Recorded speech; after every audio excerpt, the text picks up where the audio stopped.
Salut à tous, c'est les assoiffés de ciné, on est de retour pour la suite de la série A Night of the Seven Kingdoms, et cette fois-ci pour 2 épisodes, parce que on a eu un petit souci d'ordinateur, qui est pas encore résolu d'ailleurs. C'est de ma faute, je lui ai mis un énorme coup de genou. Voilà, je vis avec une bourrine.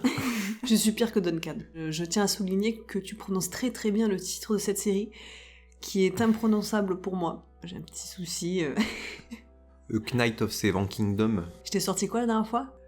A Night of the Kingdom 7. Ça marche aussi. Hein. Je voulais souligner qu'on peut m'appeler l'oracle, car en effet, après le caca, après le pipi et le zizi, il y a bien eu le vomi. L'oracle est là.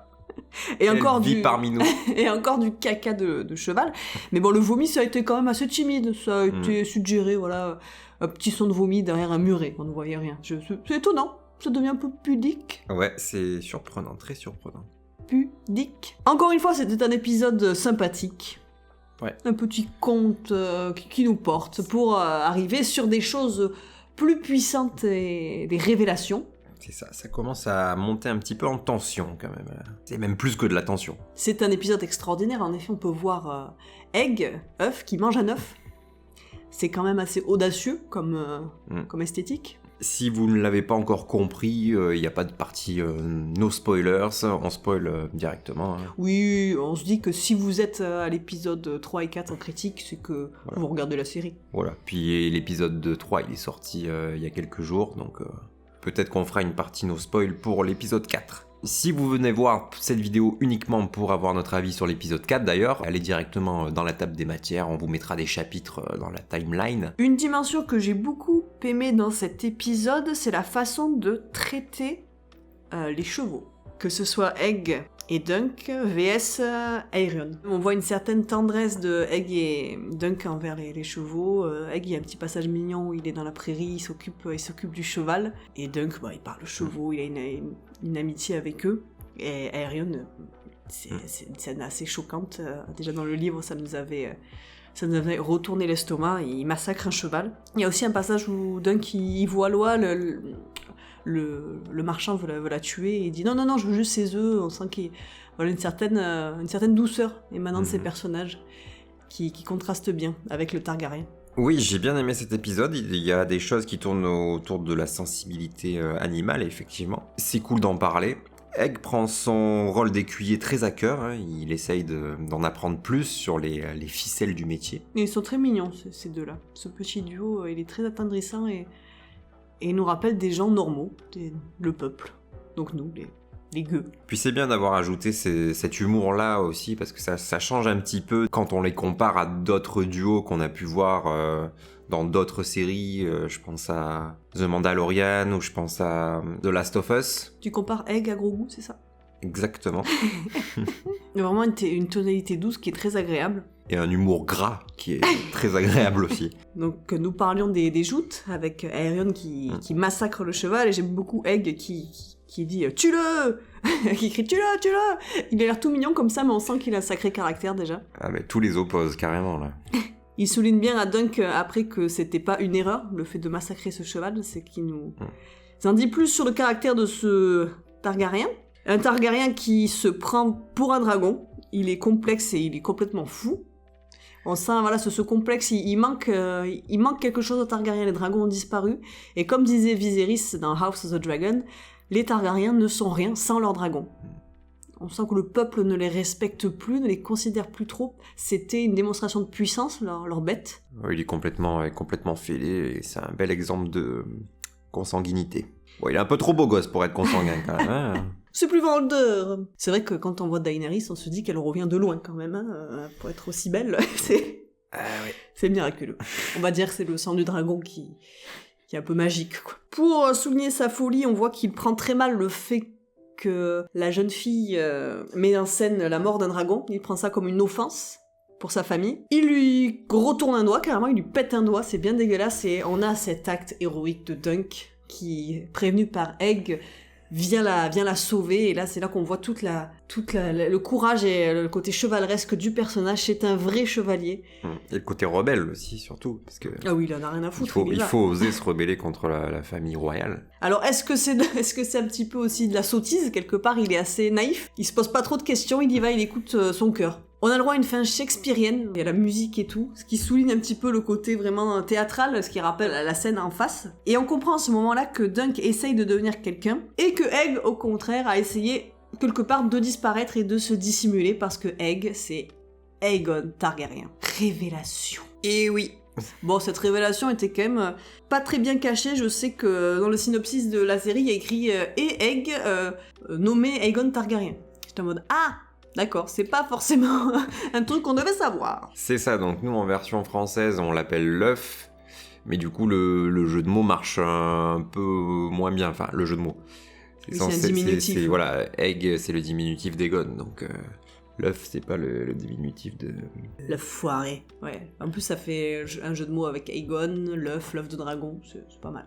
En plus, il est chaud, quoi. Il a un crâne d'œuf, donc... On se rappelle de Aemon, le maître de Game of Thrones, qui parlait de son petit frère Egg. On ne va pas en dire plus parce que c'est bien connu dans Game of Thrones, on spoil toutes les autres histoires, parce que bon, elles se sont passées avant en même temps, donc ils savent tous ce qui s'est passé. Mais on va pas raviver le souvenir de ce passage de la série, hein, si vous voulez vous garder ça... Pour le revisionnage. C'est donc une fin pleine de révélations, et nous allons passer à l'épisode 4. C'est parti pour la review de l'épisode 4, et moi j'ai trouvé que cet épisode 4 avait une ambiance beaucoup plus sombre. Quand même si des éléments comiques arrivent un petit peu plus tard. On va commencer peut-être par une toute petite partie sans spoiler. Globalement, moi j'ai adoré cet épisode. J'ai adoré aussi. C'est un épisode qui souligne la cruauté et la noirceur de ce monde, qui peut à tout moment basculer. On passe à la partie spoiler de l'épisode 4. Dunk se réveille dans un cachot, il est face aux conséquences de ce qu'il a fait. Il s'est mis dans la merde. Egg vient le voir et il s'en veut. On comprend dans cette scène que Dunk il fait pas la différence entre les seigneurs et les gueux, parce qu'il en veut toujours à Egg. Il pourrait profiter du fait qu'il sait maintenant que c'est un prince ou ça. Non, là il en veut parce qu'il l'a trahi, il lui a manqué de respect en lui mentant. Il aime l'honnêteté. Il l'aimait autant en tant que prince, quoi. Presque il le renie maintenant alors que c'est le prince. L'œuf m'a fait un peu de peine, ouais, sur cette scène-là. L'acteur a un jeu très sincère. Ça m'impressionne toujours de voir des enfants jouer aussi bien. C'est pas simple. Ensuite, il discute avec Baelor, qui est très juste et modéré. On sent que c'est quelqu'un qui est à l'écoute du peuple et des gens. Et on sent que Baelor a un certain intérêt pour Duncan. Ça a l'air de lui plaire de voir des chevaliers agir pour la justice et défendre les plus faibles. Ensuite, il y a la confrontation avec la famille et Aerion demande un combat des 7. Il me semble que dans Feu et Sang, il y en a un à un moment de combat des 7. Et c'est une demande qui semble juste au jeu des dieux, tout ça, mais c'est pas juste pour quelqu'un comme Dunk, qui est un chevalier errant, parce qu'il ne connaît personne. Et Aerion, il sait très bien qu'en si peu de temps, il n'a pas pu se faire autant d'amis et d'alliances. Mais c'est mal connaître Dunk, qui, par ses quelques beuveries, s'est fait quelques amis poivreaux qui le suivront dans toutes ses fêtes, quitte à décéder. L'alcool, ça rapproche. Pour un verre de vin. Pourquoi pas mourir, écoutez. Donc Dunk sort assez déprimé, ça fait bizarre de le voir comme ça, aussi déprimé, parce que d'habitude c'est quelqu'un qui était assez positif, à la mort de son maître.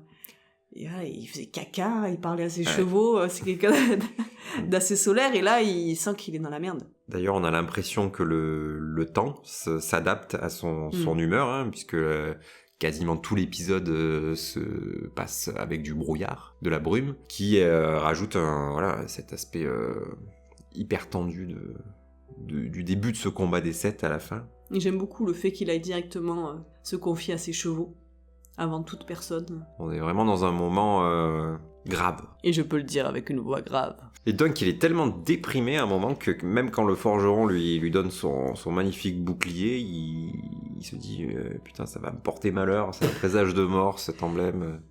Ouais, c'était drôle, je pensais qu'il allait faire waouh. Ah bah non. Bah non. C'est Hakim, le forgeron, il s'appelle. Non, ça c'est le fils du forgeron. Ah oui, pardon.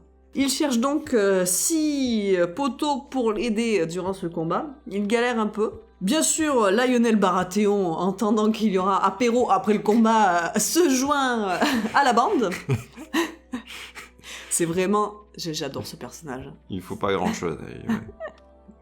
Ah, il est incroyable. J'aime bien le personnage d'Aerion. Et toi, tous les mecs bourrés, en fait, tu les aimes bien. Lionel, lui. T'es un pilier de bar, quoi.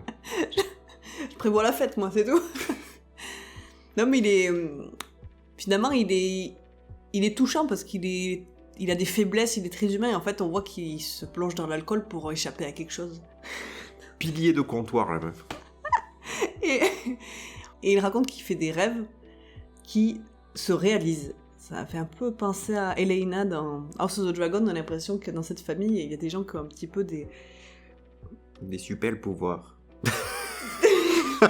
Le combat va commencer, mais il y a une trahison. Celui qui semblait être le plus... le plus... Bah, celui qui a recruté d'autres chevaliers, il me semble bien. Voilà, celui qui, à la base du recrutement, finalement, finit par trahir.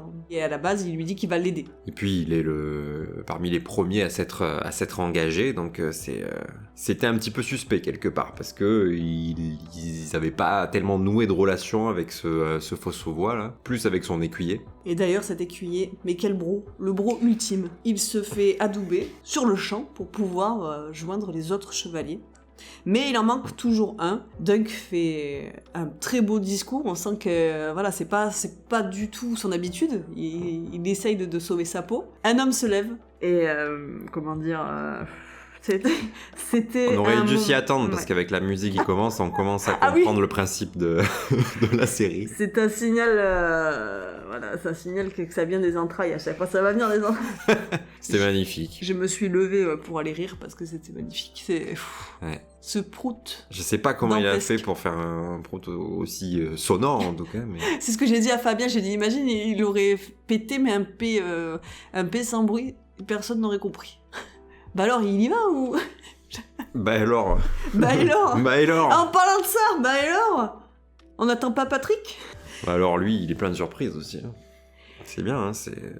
Quelqu'un surgit, arrive, tel un grand prince, et là, Baelor Targaryen. Ah ouais, moi j'ai eu des frissons. Hein. L'homme juste. J'ai eu des frissons.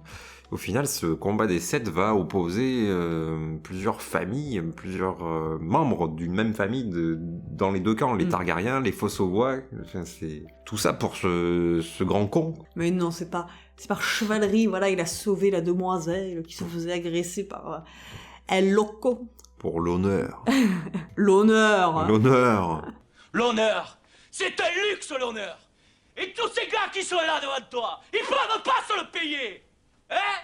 Alors remballe ta morale à la con et casse-toi. Non, mais c'est un dialogue qui aurait très bien pu être incrusté dans l'épisode. Ouais. Sur ce, nous attendons la suite.